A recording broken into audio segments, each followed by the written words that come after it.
Hey tennis fans, I'm Grace Carter and this is Tennis Now presented by Tennis Express. Tennis Express, order today and it ships today. It has been a great week of tennis in New York, especially considering what the situation with COVID-19 has been. Skeptics were everywhere. They said it couldn't be done. And while it hasn't been perfect, just ask Guido Pella, Benoit Paire, and Kristina Mladenovic, all kicked out for coronavirus exposure.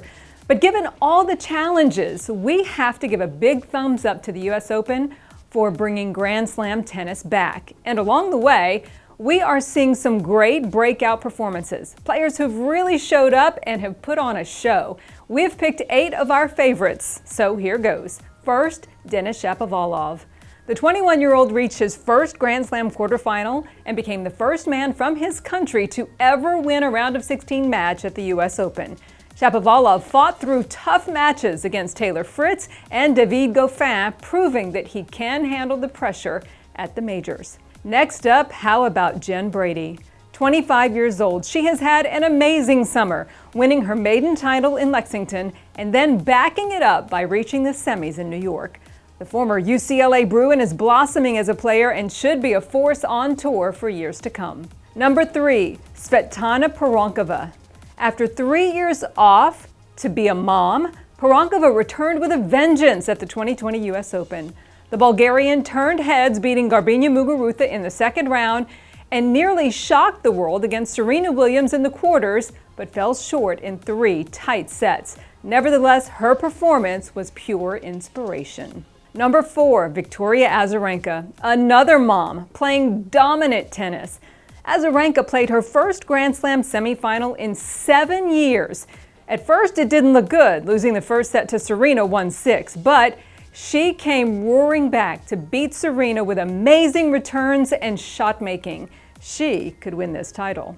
Next up, Alex Diminauer. The speed demon raced past Karen Khachanov and Vasek Pospisil to book his first career Grand Slam quarterfinal in New York.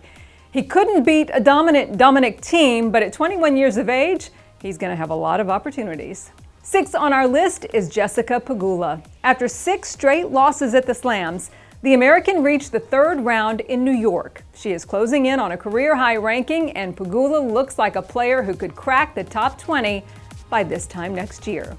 Number 7, Shelby Rogers. Back from career-threatening knee surgery, Rogers capped off a great summer with a quarterfinal run that featured a brilliant victory over Petra Kvitova, where she saved 4 match points.